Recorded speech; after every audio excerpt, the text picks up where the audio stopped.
기독교가 종교적인 용어를 많이 사용하지만 기독교의 내용은 종교에 국한된 것이 아니라 인간의 삶에 관한 것입니다. 하나님의 뜻, 하나님의 일하심의 목적은 전적으로 인간의 행복입니다. 그래서 예수님이 죄인을 구원하러 오셨습니다. 죄인들이 알지 못하는 것을 알게 하시고 죄인들이 하지 못하는 것을 하나님이 대신 해 주시는 겁니다. 그래서 예수님이 말씀하시는 것은 대부분 죄인들의 생각과는 다르고 죄인들의 생각과는 반대일 경우가 많습니다. 죄인들의 사고방식에 딴지를 걸거나 트집을 잡는 것이 아니라 사람들을 도와주시려는 시도입니다. 만약 사람들이 잘하고 있으면 예수님이 따로 하실 말씀이 없습니다. 옳은 일을 하고 있고 제대로 하고 있으면 그냥 두시면 됩니다.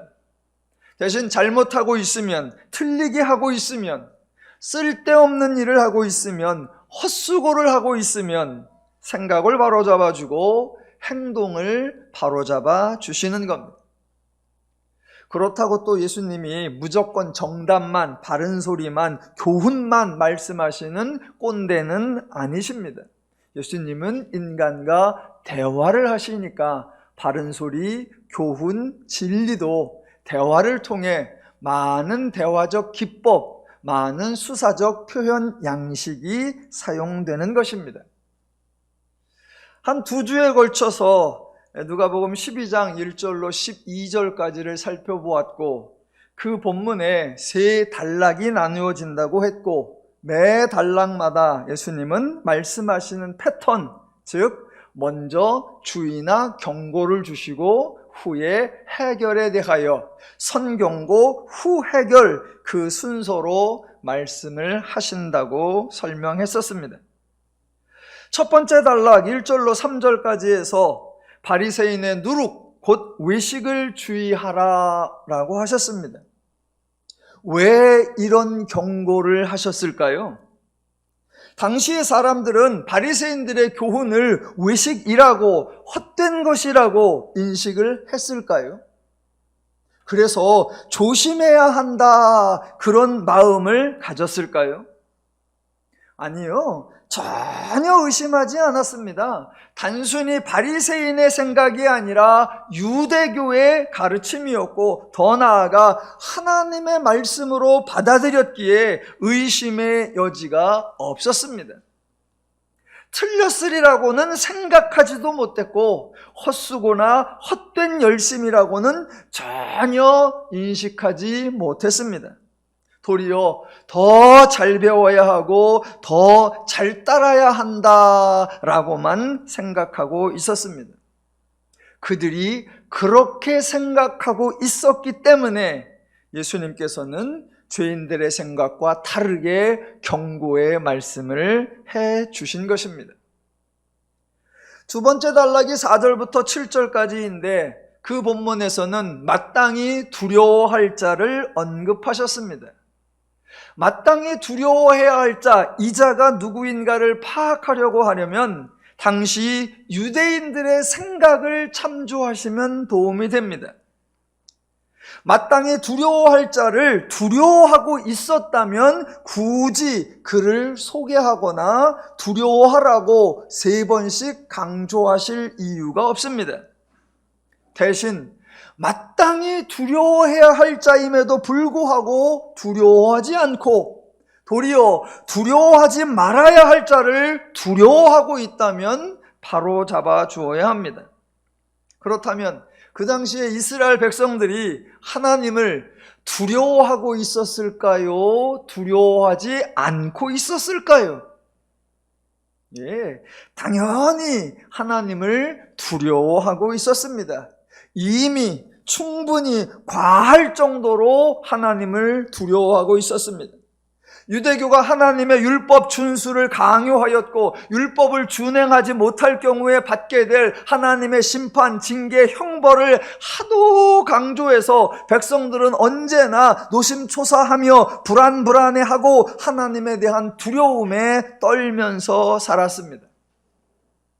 그런 이스라엘 백성들에게 예수님께서 불난집에 기름 붓듯 하나님을 마땅히 두려워할 자로 강조하면서 거듭 하나님을 두려워하라고 경고하시는 것이 아닙니다.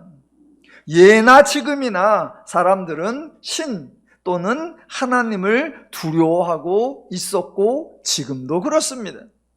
대신 예나 지금이나 사람들은 사단에 대해서는 전혀 주목하지 않았고 지금도 관심 갖지 않습니다.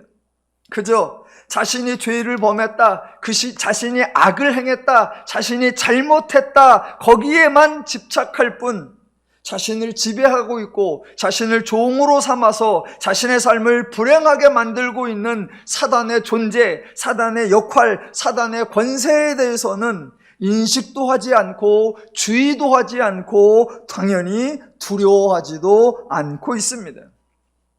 그래서 예수님은 사람들의 생각을 정반대로 바로잡아 주신 겁니다. 저들이 생각하지 않고 있는 사단을 알려주며 마땅히 두려워하라고 대신 하나님이 인간을 얼마나 존귀하게 여기는가를 알려주고 그 하나님을 의지하라고, 더 나아가 그 하나님으로 말미암아 사단도 두려워하지 않을 수 있다고 설명을 해 주신 것입니다. 세 번째 단락이 9절부터 12절까지인데 여기에서는 시인하는 것과 부인하는 것에 대하여 사람들에게 잡혀갔을 때에 무엇으로 대답하며 무엇으로 말할까 염려하지 말라라고 하십니다. 왜요? 사람들이 이미 염려하고 있었기 때문입니다. 사람들 앞에서 나를 부인하면 나도 천사들 앞에서 너를 부인하고, 사람들 앞에서 나를 시인하면 나도 천사들 앞에서 너를 시인하리라. 동서고금을 막론하고 모든 종교들의 전형적 모습, 전형적 특징인데 바로 인간의 행동을 강조하고 인간에게 책임을 물으며 인간을 협박한다라는 겁니다. 거기 등장하는 신, 아주 못된 신이고 아주 고약한 신이고 아주 사악한 신입니다. 제가 가끔 언급하는 대로 염라대왕 같은 존재, 아주 못된 신입니다. 인간이 살아가는 동안에는 코빼기도 비치지 않다가 인간이 각양 고난과 어려움을 당할 때에는 손끝 하나도 까딱거리지 않다가 인간이 죽은 다음에는 상을 주느니 벌을 주느니 천당에 보내느니 지옥에 보내느니 자기가 권세 있는 척, 자기가 모든 것을 다 주관하는 척 위세를 떱니다. 아니 왜요? 무슨 권리로요? 지가 내 인생에 간섭할 권리가 어디 있는데요? 정작 살아갈 때는 말 그대로 코빼기도 안 비치다가 그제서 나타나 간섭질을 하고 왜 사람을 겁박하냐고요. 다종교의 신들 아주 고약하고 아주 사악하고 아주 나쁘고 아주 악해요. 지금 예수님은 전혀 다른 말씀을 하시는 겁니다.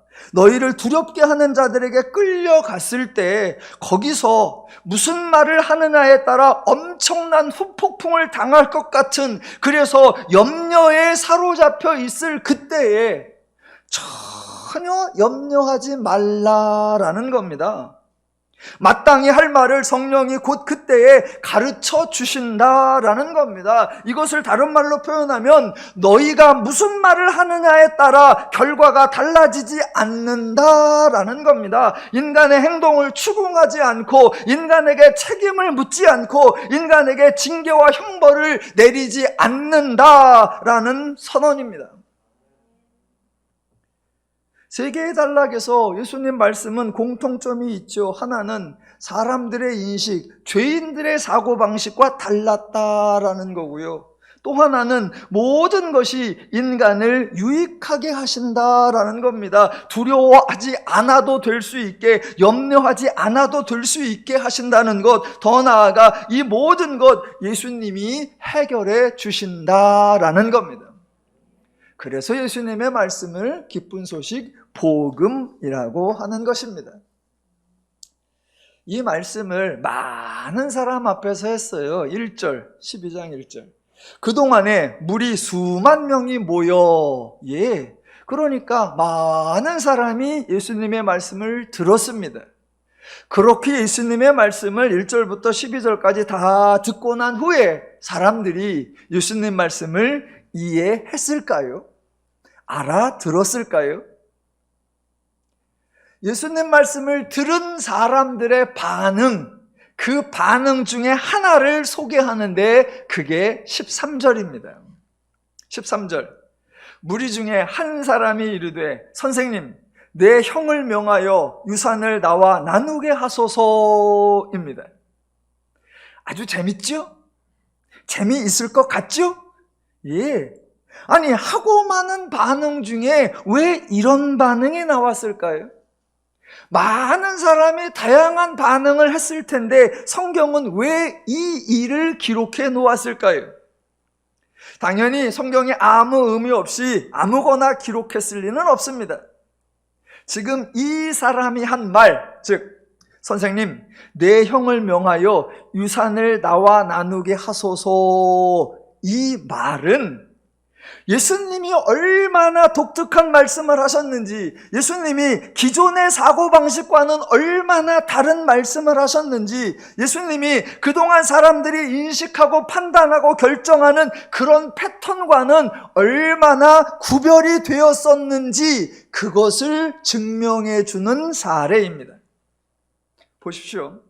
그 당시에 이미 유산을 나누는 제도가 있었습니다. 사람은 너나 할 것 없이 재산에 관심이 많으니까 부모가 돌아가시면 유산을 어떻게 나누는지, 누가 얼마를 가져가고 누가 얼마를 받는지에 대해 이미 법이 정해져 있고, 분쟁이 났을 경우에 판단하는 기준이 있고, 서로 갈등할 때 그거를 결정해주는 기관도 있습니다. 그러니까 13절에 이 사람도 당연히 이 제도, 이 방식을 알고 있었고, 그 기준에 따라 유산을 나누면 자기가 얼마를 받을 수 있을런지도 알고 있습니다.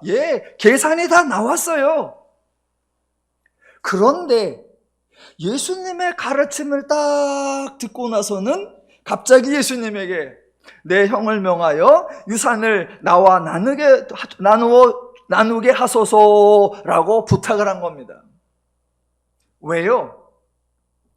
예수님의 말씀을 들어보니까 예수님의 말씀이 주변 사람들의 말하고 다르고, 유대교에서 말하는 기준과 다르고, 이스라엘에서 적용하는 방식과 달랐다라는 겁니다. 기존의 방식대로라고 하면 이 사람이 누구에게 가서 물어보나, 어디에 가서 물어보나 자기가 유산을 얼마 받게 됐는지 이미 뻔합니다. 자기도 알고 있고, 혹시 누구한테 가서 상담해도 이런 기준과 이런 방식에 의하여 너는 얼마야? 라고 다 답이 나와 있습니다.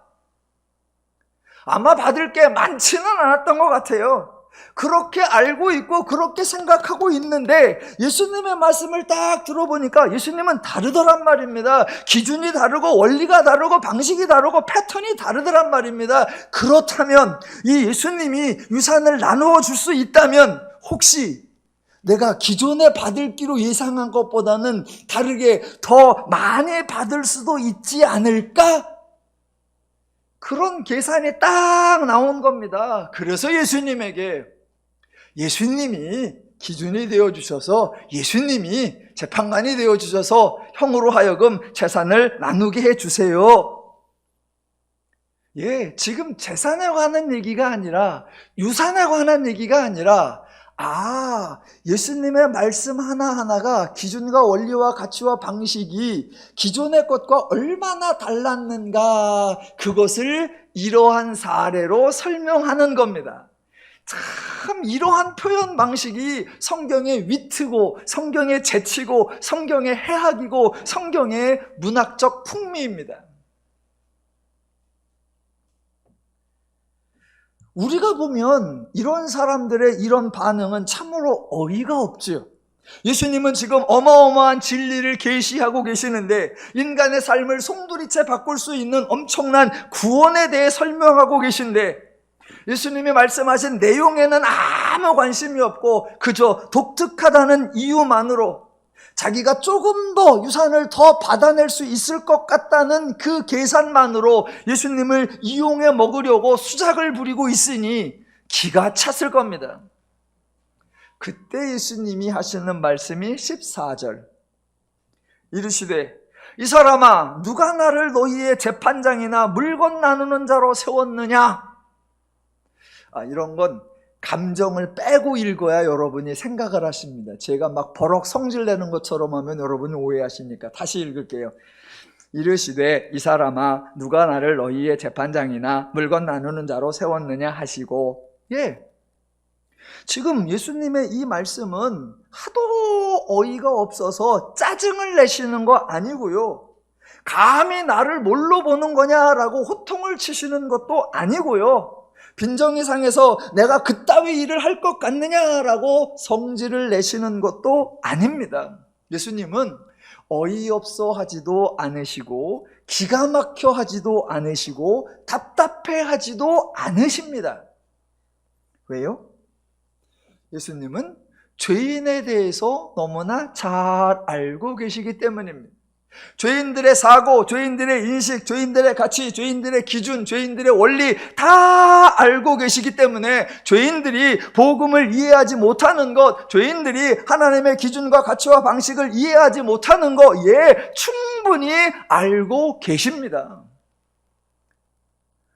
지금 이 사람이 보인 반응은 죄인으로서는 그래, 알량하게 네 이익을 위해서 계산적으로 나를 써먹으려고 하는 거지 당연한 거예요. 당연한 거. 그래서 그를 책망하거나 꾸짖는 것이 아니라 그 사람의 그 요청을 통해 예수님은 또 다른 계시, 사람들이 꼭 알아야 하지만 정작 모르고 있는 것을 알려줄 수 있는 또 다른 기회로 삼으십니다. 그래서 그 한 사람에게만이 아니라 그 한 사람을 통해 거기 있는 모든 사람에게 하나님의 말씀을 가르치십니다. 그게 15절. 그들에게 이르시되 삼가 모든 탐심을 물리치라. 사람의 생명이 그 소유에 넉넉한 데 있지 아니하리라 하시고입니다. 제가 예수님의 말씀이나 예수님의 사역에는 일정한 패턴이 있다 그랬는데, 제가 설교를 하고 가끔 제 설교를 들어봅니다. 저도 설교를 자주 들어요. 어느 날 제가 이렇게 설교하고 갔을 때 저 스스로 만족도가 높은 날 있잖아요. 오늘 설교 정말 잘했다, 막 그런 날은 주중에 두세 번을 들어요. 이제 크게 틀어놓고 사무실에 혼자 앉아갖고 막 듣습니다. 막 들으면서 제가 그래, 이야 잘한다, 기가 막히다, 와 끝내준다, 저 설교를 들으면서 그래요. 근데 그렇게 듣다 보니까, 몇 번씩 듣다 보니까 제 설교에도 예수님처럼 일정하진 않지만 그래도 반복되는 패턴이 하나 나오더라고요. 그 중에 하나가 뭐냐면, 저는 어느 본문을 설명할 때 일단 그게 아니고요 이걸 먼저 하더라고요. 저는 그게 아니고요. 왜냐하면 제가 예수님 같은 수준이 안 되기 때문입니다. 예수님은 그거 아니고요 그런 말 하지 않고도 짤막짤막하게 대화를 하시면서도 반전을 이루어내서 사람들에게 충분히 말씀을 전달하시는데, 저는 그런 수준이 안 돼요. 예수님은 비유 하나를 가지고도 핵심을 쫙 모아서 명확하게 전달하는데 저는 그런 실력이 없습니다. 그러니까 저는 일단 말이 많아요. 말이 많으니까 설교가 길어요. 그래서 일단 그거 아니고요 그거부터 시작합니다.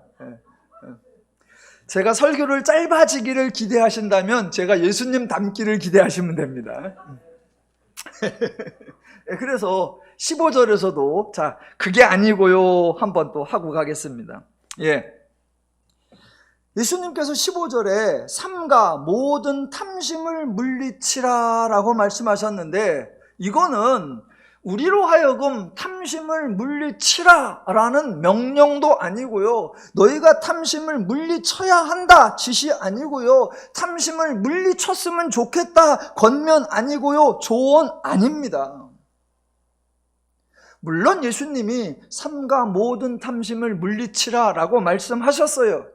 예수님이 말씀하셨다고 해서 설교를 할 때, 여러분, 예수님께서 탐심을 물리치라고 말씀하셨습니다. 여러분, 탐심을 버리십시오. 탐심이 죄를 만듭니다. 탐심이 모든 악의 근원입니다. 탐심을 버리셔야 합니다 라고 설교한다면 그 설교는 꽝입니다. 꽝. 왜냐하면 죄인이 탐심을 버릴 수 없기 때문입니다. 죄인 탐심 버리는 거 불가능합니다. 심지어는 구원받은 성도일지라도 성도 스스로가 자기가 각오하고 다짐하고 노력한다고 해서 탐심을 버릴 수 있는 게 아닙니다. 아니에요. 다른 곳에 보면, 앞으로 누가복음 살펴볼 건데, 예수님께서 깨어 있으라 말씀하시고 준비하고 있으라 말씀하시고 좁은 문으로 들어가라 라고 말씀을 하기도 하십니다. 그런 말씀들은 이런 것을 행해라, 이렇게 하라, 그런 명령 아니고, 시도하라 권고 아니고, 그렇게 해야만 은혜를 받는다 조건도 아닙니다. 혹시 예수님께서 이거 하라, 이렇게 하라 라는 말씀을 딱 듣고 나서 예수님이 하신 말씀이니까 순종하려고, 실천하려고 수고를 하신다면 그런 수고를 헛수고라고 하는 겁니다. 왜요? 탐심을 물리치라고 말해서 탐심이 물리쳐지고 준비하라고 해서 준비가 가능하다면 예수님이 십자가를 지실 이유가 없습니다. 아니, 예수님은 그냥 말씀만 하시고 그 말씀을 들은 사람이 죽어라고 노력하는 패턴, 그런 다음에 예수님께서 잘한 자는 상 주고 못한 자는 벌 주는 그런 패턴이라면 세상의 종교와 다를 바가 없습니다. 그런 방식이라면 예수가 하나님의 아들일 이유도 없고 예수가 그리스도가 되어야 될 필요도 전혀 없습니다. 그러니까 예수님께서 이런 말씀을 하시면, 삼가 모든 탐심을 물리치라, 이런 말씀을 하시면 들으신 다음에 순종하려고 또는 실천하려고 시도도 하지 말고 노력도 하지 말고 애쓰지도 마십시오. 이럴 때 할렐루야 하셔야죠. 아멘 하셔야 되고. 만약 예수님이 이런 말씀을 하시면 그때 그냥 픽 웃으시면 됩니다. 픽 웃으시면 돼요. 아이고, 그게 되면 내가 죄인이게요? 그러시면 됩니다. 그리고 한마디 더, 그게 될 수 있게 좀 해줘 봐요. 그렇게 들이받으시면 됩니다.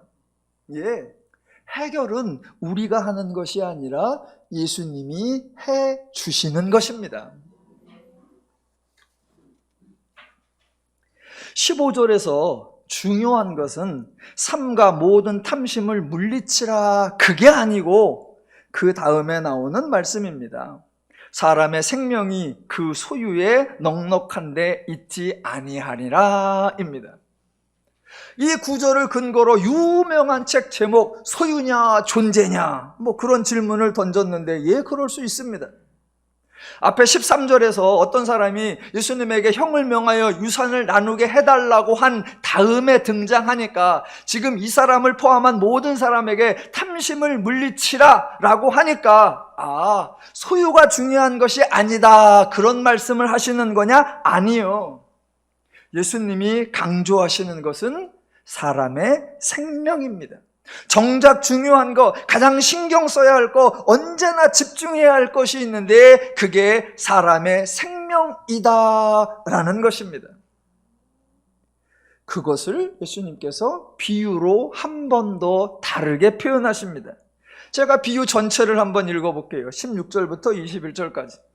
또 비유로 그들에게 말하여 이르시되, 한 부자가 그 밭에 소출이 풍성함에 심중에 생각하여 이르되 내가 곡식 쌓아둘 곳이 없으니 어찌할까 하고 또 이르되 내가 이렇게 하리라. 내 곡간을 헐고 더 크게 짓고 내 모든 곡식과 물건을 거기 쌓아두리라. 또 내가 내 영혼에게 이르되 영혼아 여러 해 쓸거는 물건을 많이 쌓아두었으니 평안히 쉬고 먹고 마시고 즐거워하자 하리라 하되 하나님은 이르시되 어리석은 자여 오늘 밤에 내 영혼을 도로 찾으리니 그러면 내 준비한 것이 누구의 것이 되겠느냐 하셨으니 자기를 위하여 재물을 쌓아두고 하나님께 대하여 부요하지 못한 자가 이와 같으리라 입니다. 이 비유에서도 강조하는 게 뭐냐면 재물은 의미 없다가 아니라 영혼이 중요하다입니다. 영혼이 중요하다. 제가 어려서부터 교회를 다녀서 설교를 너무 많이 들어서 그 중에 터무니없는 설교도 너무 많아서 어떤 본문을 갖고 어느 목사님이 설교를 하시면 저는 일단 의심병이 많아요. 삐딱해가지고 저게 그 말이 맞나? 본문이 그 얘기를 하려고 하나? 어느 한 구절을 가지고 설교를 하면 문맥이 그게 아니지 않은가? 저는 의심병이 좀 많아요. 이 본문에서도 아니 이 비유에서도 사람들은 종종 핵심을 비껴나갈 때가 있어요. 분명히 16절부터 21절까지 해서 중요한 것은 재물보다 훨씬 소중한 것이 있는데 그게 영혼이다. 그 말씀을 하려고 하시는 건데 종종 설교자들은 21절을 설교 본문으로 잡는 경우가 많습니다. 21절 자기를 위하여 재물을 쌓아두고 하나님께 대하여 부요하지 못한 자가 이와 같으리라.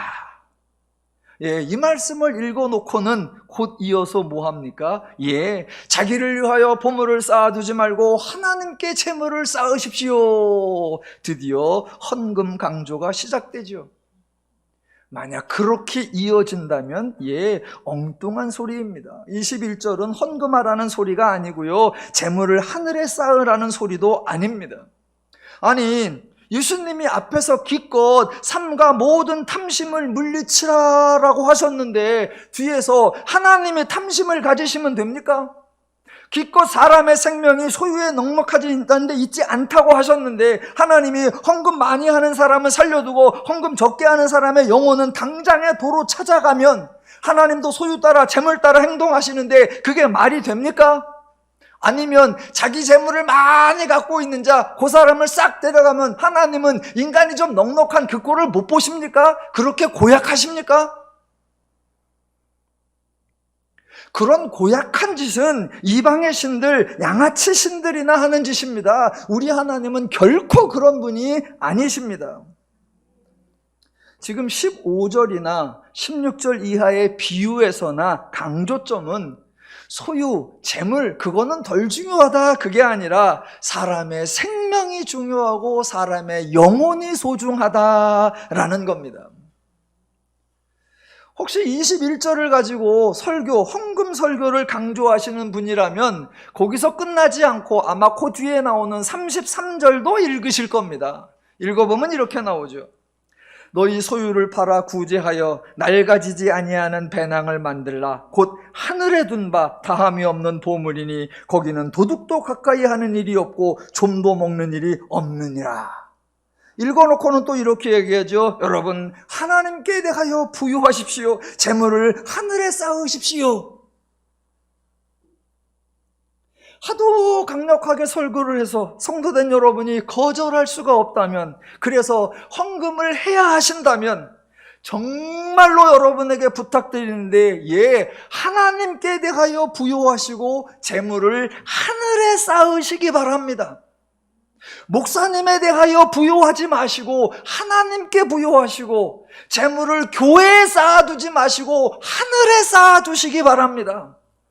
그래서 말 그대로 도둑놈, 목사라는 도둑놈이 손도 못 대는 곳에, 은퇴하고서 가져갈 수 없는 그곳에 쌓으십시오. 그러면 탈이 나지 않을 겁니다. 혹시 저에게 그렇다면 하늘에 쌓는 법을 알려주십시오 물으신다면 저도 몰라요. 저도 해본 적이 없어요. 제가 헌금 드리면 하늘로 안 가고 교회로 가더라고요. 그래서 어떻게 하는 게 하늘에 쌓는 거지 몰라요. 혹시 아시는 분 있으면 가르쳐 주시고, 아시는 분 있으면 그렇게 쌓으시기 바랍니다. 제가 이런 설교를 또 하면 성도님들은 또 엉뚱한 오해를 하세요. 엉뚱한 오해를. 우리 목사님은 여러 가지가 좋은데 그 중에 하나, 우리 목사님은 탐심이 없으셔. 우리 목사님은 헌금을 중요하게 여기지 않아. 그거 완벽한 오해입니다. 완벽한 오해. 저 탐심 많고요. 헌금 내는 거 겁나 좋아해요. 여러분이 헌금 많이 내시면 막 이뻐. 너무 좋아. 교회 재정란에 숫자가 늘어나면 그냥 마음이 저절로 편안해져. 그냥 마음이 저절로 편해져. 예, 다만 헌금을 거둬들이기 위해 성경 본문을 왜곡하면서까지 엉뚱한 소리를 하지 않으려고 노력할 뿐입니다. 여러분이 감사함으로 기쁨으로 자원하여 내시는 헌금은 무제한으로 받습니다. 지금 예수님은 정작 중요한 것이 무엇이냐, 그걸 강조하고 계시는데, 첫 번째가 15절에 나온 소유가 아닌 사람의 생명이고, 두 번째가 20절에 나온 재물이 아니라 영혼이고, 세 번째가 23절에 나오는 목숨이 음식보다 중하고 몸이 의복보다 중하니라 입니다. 예, 음식이나 의복보다 목숨, 몸이 중요하다라는 겁니다. 세 가지 표현으로 등장했죠. 사람의 생명이 중요하다, 영혼이 중요하다, 목숨이 중요하다, 몸이 중요하다 했는데, 예, 내용은 똑같습니다. 그게 중요하다는 겁니다. 이런 말씀 들으시면 아마 대부분의 사람들은 아멘이라기보다는, 아니 그걸 누가 몰라요? 라고 하실 겁니다. 예, 맞아요. 누가 그걸 몰라요? 다 알죠. 자, 예수님께서는 세 번에 걸쳐 중요한 것을 강조하셨기에 당연하게 세 번에 걸쳐 주의 또는 경고하시는 것도 나옵니다.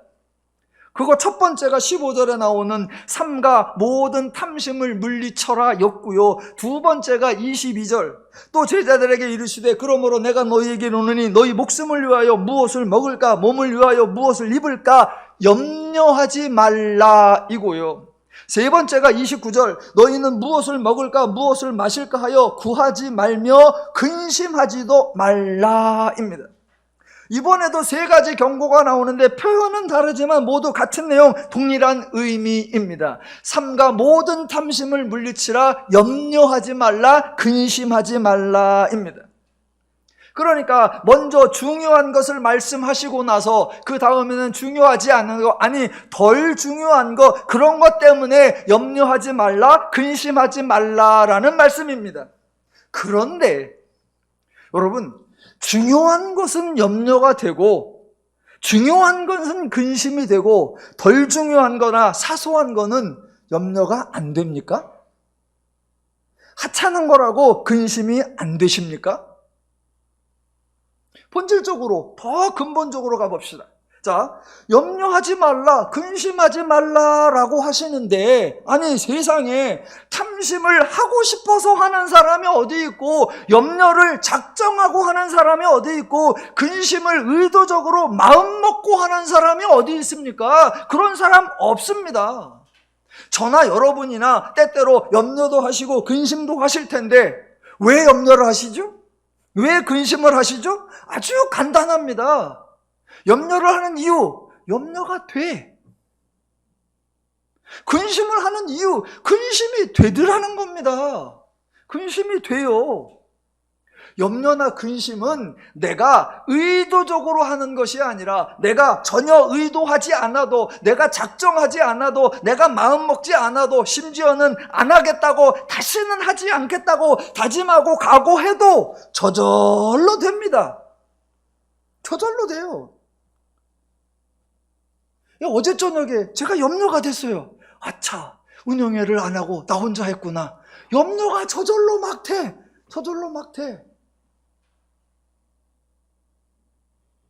예, 본문으로 들어와 보면 무엇을 먹을까, 무엇을 마실까, 무엇을 입을까, 예, 염려가 되고 걱정이 되죠. 왜? 먹을 것이 없어지고 마실 것이 떨어지고 입을 것이 부족할 것 같고 그런 일이 발생한다면 대책이 없을 것 같단 말입니다. 그러면 당연히 염려가 되고 그 염려가 뭐로 이어집니까? 예, 탐심으로 이어지죠.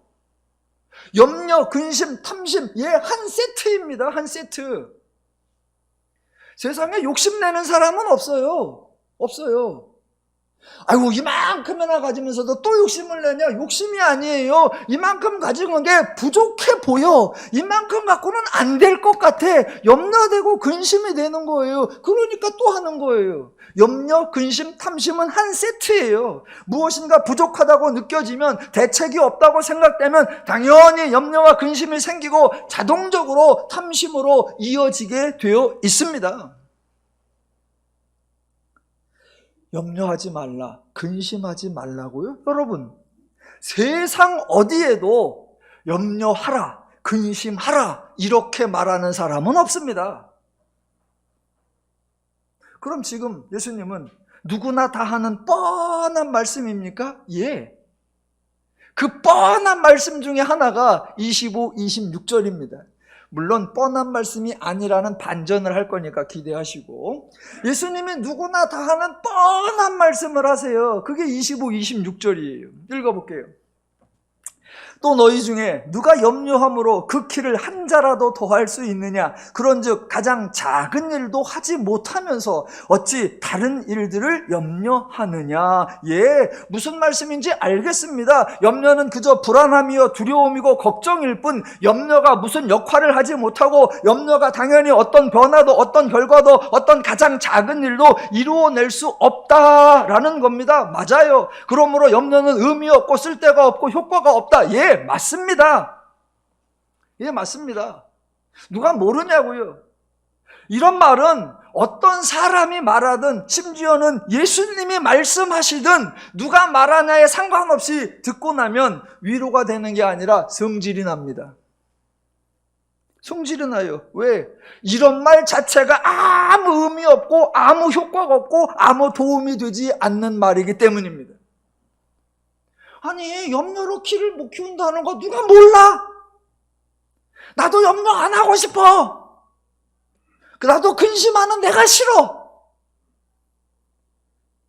탐심을 물리쳐라. 그래서 물리쳐지고, 염려하지 마라. 그랬더니 안 되고, 근심하지 마라. 그러니까 안 해지고, 그러면 얼마나 좋아요. 얼마나 좋아. 누구나 다 할 수 있는 뻔한 말은 예수님의 핵심이 아닙니다.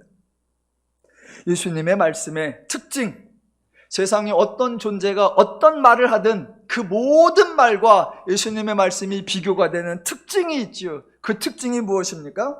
예수님은 말을 듣는 쪽, 말을 듣는 사람이 해야 할 일에 대해서 말씀하시는 것이 아니라, 말씀하시는 분, 예수님 자신, 예수님이 하실 일, 말을 듣고 있는 그 인간들을 위해 예수님이 친히 행하시고 예수님이 이루어내시고 예수님이 완성해 주실 일, 그것을 선포하신다라는 것, 그게 예수님 말씀의 특징입니다. 그러니까 성경을 읽을 때마다 또는 예수님의 말씀을 들을 때마다 딱 듣는 순간 내가 뭘 해야지? 내가 어떻게 해야지? 내가 해야 할 일을 신경 쓰는 게 아닙니다. 그건 세상의 방식이에요. 기독교는 예수님 자신이 우리를 위해 해 주실 일, 그것을 선포하시는 거기 때문에 늘 들을 때마다 내가 할 일은 신경 끄세요. 내가 할 일은 생각하지도 마세요. 내가 할 일은 고민하지도 마세요. 관심 갖지도 마세요. 예수님이 말씀하시거나 성경 읽을 때는 예수님이 뭘 하시겠다는 거야? 예수님이 어떻게 하시겠다는 거야? 예수님이 나에게 무엇을 주시겠다는 거야? 예수님이 나를 어떻게 만들어주고 어떤 선물을, 어떤 은혜를, 어떤 복을 주시겠다는 거야? 그거를 기대하시면 됩니다. 예. 그래서 예수님이 하시는 모든 말씀, 기독교가 전하는 모든 선포를 복음, 기쁜 소식이라고 하는 겁니다. 자, 지금 예수님이 세 가지 경고를 하셨어요. 탐심을 물리치라, 염려하지 말라, 근심하지 말라라고 말씀하셨으니까 우리로 하여금 탐심을 버렸나 안 버렸나, 염려를 중단했나 안 했나, 근심을 멈췄나 안 멈췄나 감시할 것이 아니라 우리에게 그러지 말라고 하셨으니까 그 해법 예수님이 제시하셔야 되고 그 해결 예수님이 직접 해 주셔야 합니다. 그 예수님의 해법, 예수님의 설명이 두 가지로 등장하는데 이게 또 재미있습니다. 예수님 말씀을 참 재밌게 하셔요. 이게 개그도 아니고 그러신데 참 한마디 툭툭 던지는 게 위트, 재치, 유머, 해학, 풍약 이게 있어요. 두 가지 예를 드시는데 하나가 까마귀예요. 동물. 또 하나가 백합화예요. 식물. 두 얘기를 하시는데 동식물을 두루 아울러서 하십니다. 자, 먼저 24, 25절. 까마귀를 생각하라. 심지도 아니하고 거두지도 아니하고 골방도 없고 창고도 없으되 하나님이 기르시나니 너희는 새보다 얼마나 귀하냐입니다. 자, 밑줄을 어디다 치셔야 됩니까? 예, 당연히 성도님들은 까마귀엔 관심이 없지요. 예, 까마귀 아니고요. 밑줄은 하나님이 기르시나니 거기다 치는 겁니다. 지금 하나님이 우리에게 까마귀를 맡겨놓고 길러보라라는 거 아니죠. 하나님이 까마귀를 기르신다라는 겁니다. 까마귀가 무엇을 먹을까 마실까 입을까 염려하지 않고 그래서 심지도 않고 거두지도 않고 골방도 없고 창고도 없이 아무런 대책도 세우지 않았는데 하나님이 까마귀를 기르신다라는 겁니다. 더 나아가 저와 여러분은 그 하나님에게 까마귀보다 훨씬 더 존귀한 존재라는 겁니다. 당연히 하나님이 까마귀를 기르는 것보다 더 열심을 내고 더 수고하고 더 헌신하고 더 온전하게 더 풍성하게 더 안전하게 우리를 기르신다라는 겁니다. 하나님은 지금 우리가 해야 할 일을 촉구하는 게 아니라 우리로 하여금 더 바르게 살으라고 촉망하는 게 아니라 우리로 하여금 더 열심을 내라고 추궁하는 게 아니라 하나님이 우리를 얼마나 존귀히 여기고 그래서 하나님이 얼마나 더 열심을 내시는가 하나님에 대해서 말하고 있는 겁니다. 여러분, 까마귀의 입장에서는 당연히 염려가 됩니다. 제가 까마귀가 돼본 적은 없지만 여러분 까마귀의 삶도 녹록하지는 않을 거예요. 예, 까마귀의 삶도. 예. 그런데 까마귀를 기르시는 하나님의 존재, 까마귀를 돌보시는 하나님의 역할에 대해서 알지 못하면 까마귀는 배가 고프게 죽기 전에 아마 염려로 죽을 겁니다. 지금 하나님이 까마귀를 기르시고 너희는 그 까마귀보다 훨씬 소중하니까 하나님이 너희를 위해 더 열심히, 더 부지런히, 더 성실하게, 더 크게, 더 많이, 더 헌신, 더 충성, 더 수고하신다라는 겁니다. 지금 예수님은 우리에게 무작정 염려하지 말라 하는 거 아니고요. 우리의 처지와 입장 무시하는 거 아니고요. 우리의 상황과 조건 무관심한 거 아닙니다. 지금 그 모든 것을 주관하고 섭리하시는 하나님의 존재, 하나님의 역할, 하나님의 수고, 하나님의 책임을 설명하고 우리에게 딱 하나를 기대하는 겁니다. 그 하나님을 알아라 라는 겁니다. 똑같은 패턴이 한 번 더 나오는 게 27절이죠. 백합화를 생각하여 보라. 실도 만들지 않고 짜지도 아니하느니라. 그러나 내가 너희에게 말하노니 솔로몬의 모든 영광으로도 입은 것이 이 꽃 하나만큼 훌륭하지 못하였느니라. 오늘 있다가 내일 아궁이에 던져지는 들풀도 하나님이 이렇게 입히시거든 하물며 너희일까 보냐. 이번에도 꽃 이야기가 아니라 누구 이야기다? 하나님 이야기입니다. 밑줄을 어디다 친다? 하나님이 이렇게 입히시거든. 예. 꽃 얘기가 나왔으니까 꽃 얘기 한 번만 해볼게요. 자, 여기 지금 백합화를 생각하여 보라 그랬습니다. 여러분, 백합화. 여기서 말하는 백합화는요, 백합 아니에요. 백합 아니고요. 이 백합화 무슨 색깔이게요? 흰색 아닙니다. 흰색 아니에요. 백합화니까 사람들이 흰백자를 생각하는데 흰백자가 아니고 일백백자예요. 그래서 많다, 가득 차다, 풍성하다 그 얘기예요. 그래서 백합화는 하얀 꽃이 아니라 들판에 꽉 차 있는, 들판에 쫙 널려 있는 그 꽃이에요. 무슨 색깔이라고요? 없습니다. 색깔을 얘기하는 게 아니에요. 물론 이스라엘 땅에 들판에 가보면 꽃이 여러 종류가 있죠. 그런데 좀 많은 꽃이 있어요. 그래서 눈에 많이 띄는 색이 붉은색이에요. 붉은색. 그래서 다른 구절에서는 백합화 얘기 나오고 솔로몬의 홍포, 붉은 용포 같은 거 있죠. 그 얘기가 나오는 거예요. 왜? 붉은 꽃, 붉은 옷. 이렇게 대절합니다. 그렇다고 여기 나오는 백합화가 빨간색이냐 아니고요, 흰색이냐 아니고요, 백합이냐 아니고요, 그냥 들판에 가득 차 있는 꽃, 그 이야기입니다. 이번에도 밑줄 칠 곳은 하나님이 이렇게 입히시거든. 하나님이 수고, 하나님이 헌신, 하나님의 돌봄, 하나님의 열심 강조하는 것이고 그 하나님을 알라라는 겁니다. 그러니까 오늘 본문뿐만 아니라 12장 전체에서 예수님이 강조하는 거 하나님의 일하심입니다. 하나님의 일하심.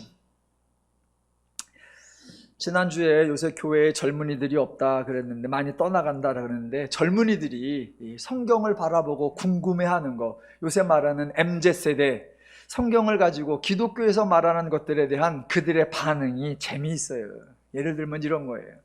오늘 하나님의 일하심 얘기했잖아요. 그럼 우리는 종종 이런 얘기합니다. 하나님은 우리를 위해 일하십니다. 그래서 우리를 위하여 졸지도 아니하시고 주무시지도 아니하십니다. 하나님은 불꽃 같은 눈동자로 우리를 지켜보고 계십니다.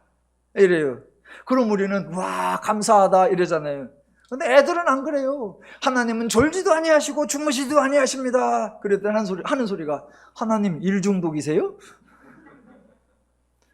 그렇게 물어요. 하나님 일 중독이세요? 그래. 어느 목사님 아들이 하루는 목사님에게 오더니 그러더래요. 아빠, 왜? 여호수아가 그렇게 강해? 그래서 왜? 그랬더니 아빠 서재에 있는 책을 하나 가리키더래요. 보니까 제목이 여호수아 강해.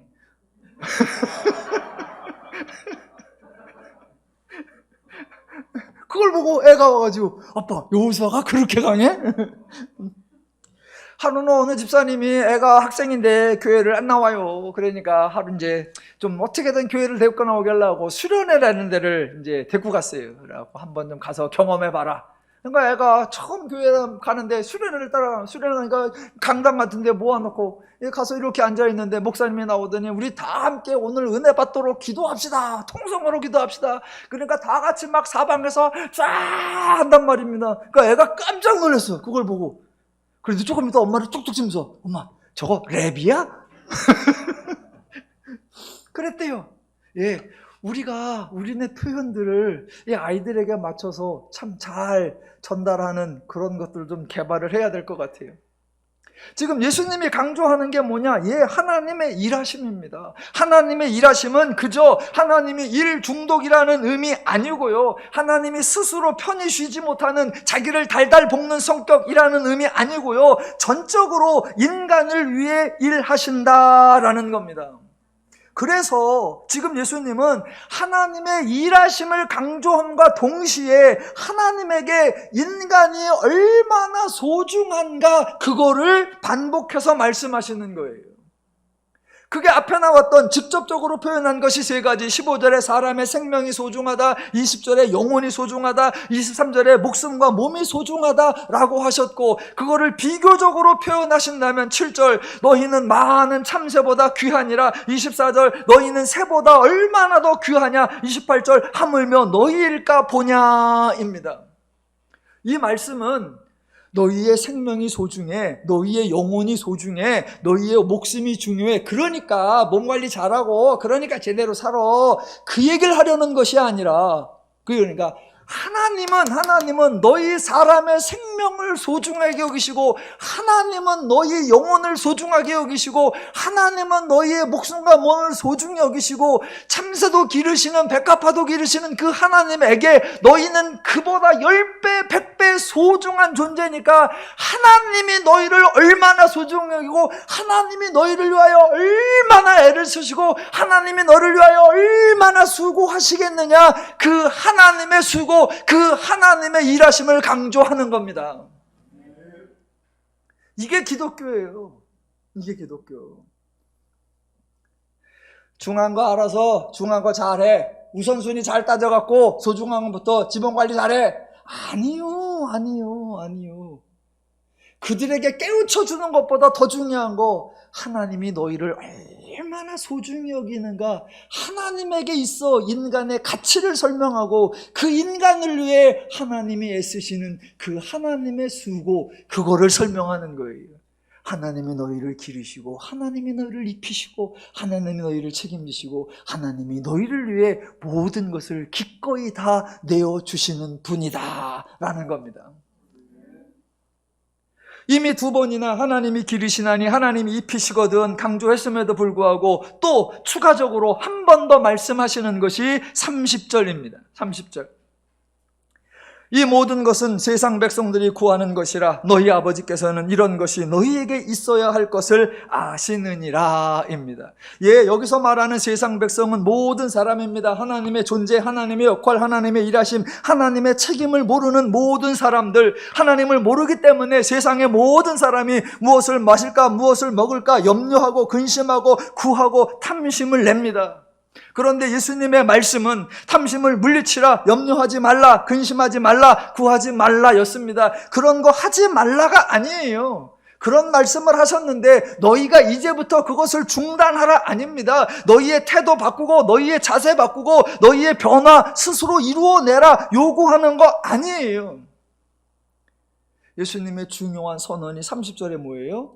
하나님을 뭐라고 소개한다? 너희 아버지. 그 아버지가 하시는 게 뭐다? 이런 것이 너희에게 있어야 할 줄을 아시느니라 예요. 하나님은 우리가 먹고 마시고 입는 것 무시하는 분이 아니라 그런 것이 우리에게 필요하다는 것을 아시는 분이고, 그런 분이 아버지로서 우리를 기르시는 분으로서 우리를 먹이고 입히시는 분으로서 역할과 책임을 다 하신다. 그 하나님을 알아라 입니다. 그것을 알면 염려가 안 되고, 그것을 알면 근심이 안 되고, 그것을 알면 당연히 탐심이 물리쳐진다라는 겁니다. 염려하지 않을 방법 한 가지뿐이에요. 뭐예요? 염려가 안 돼. 근심하지 않을 방법 한 가지뿐이에요. 근심이 안 돼. 그냥 염려가 안 돼, 근심이 안 돼. 그러면 염려가 안 거잖아요. 왜 염려를 한다고요? 염려가 되니까. 왜 근심을 한다고요? 근심이 되니까. 어떻게 한다? 염려가 안 돼. 그럼 안 되는 거죠. 근심이 안 돼. 그럼 안 되는 거예요. 그게 어떻게 가능하다? 하나님을 알면 가능해진다라는 겁니다. 하나님을 알아갈수록 아는 만큼 염려가 감사로 바뀌고 근심이 감사로 바뀌고 탐심이 감사로 바뀌어 간다는 겁니다. 하나님이 그렇게 만들어 주시겠다라는 겁니다. 탐심이 있으세요? 없으세요? 있으시면 하세요. 염려가 되세요? 안 돼요? 되시면 하세요. 그냥. 근심이 되세요? 안 되세요? 되시면 하세요. 그냥. 어떻게 그걸 안 해요? 대신 탐심 가지고 염려하시고 근심하시면서 하나님을 계속 배우십시오. 지금처럼 하나님을 또 알아가고 하나님의 일하심을 알아가고 하나님의 책임지심을 알아가고 하나님의 역할을 알아가고 그 하나님을 알아가다 보면 어느 날 근심이 슬슬 떨어져 나가. 근심이 슬슬 염려가 없어져. 그래서 어느 날 염려가 별로 없어. 근심이 없어. 그냥 그렇게 사세요. 그거예요. 우리를 그렇게 누가 만들어내셔야 된다? 하나님이 만들어내신다는 겁니다. 자, 예수님의 말씀이 30절에서 딱 끝났으면 할렐루야예요. 그런데 31절도 있어요. 31절을 딱 읽어보면 예수님이 쉽게 필요한 것을 내주지 않을 것처럼 마치 토를 달아 놓으신 것처럼 보입니다. 읽어볼게요. 다만 너희는 그의 나라를 구하라. 그리하면 이런 것들을 너희에게 더하시리라. 다 된 밥에 재 뿌리는 거예요. 왜 갑자기 쓸데없는 말을 하실까? 이렇게 나오니까 사람들은 또 뭐를 강조한다? 31을 강조합니다. 마치 조건처럼 은혜나 복을 받기 전에 인간이 해야 할 일처럼. 여러분이 구하셔야 됩니다. 여러분 하나님은 구하시는 자에게 줍니다. 아니요. 그럴 리가 없습니다. 그럴 리가 없습니다. 그럴 리가 없으면 안 하시면 되지. 왜 써놨나? 예수님이 왜 이런 말씀을 하셨냐? 오늘 그걸 제가 설명을 드리면 여러분 2시까지 집에 못 가시니까 그거는 다음 주에 할게요. 목사님 끝에 가면 맨날 그러더라. 아유, 제가 여러분을 미끼로 올가매는 게 아니고요. 다음 주에 나오라고 꼬시는 게 아니고, 연속되는 설교라 그렇습니다. 예수님이 토를 다룰 리가 없고 전제 조건을 제시하실 리가 없습니다. 그게 무슨 말씀인가? 다음 주에 보겠습니다. 자, 결론. 우리를 기르시는 하나님, 우리를 입히시는 하나님, 우리의 아버지 되시는 하나님, 우리에게 있어야 할 것을 아시는 하나님, 그것을 풍성히 주시는 하나님, 그 하나님을 아셔서 하나님으로 인해 염려와 근심이 사라지고 하나님으로 인해 자유와 평안과 안식과 기쁨과 감사와 행복이 넘치는 삶을 풍성히 누리시기를 주님의 이름으로 축원합니다.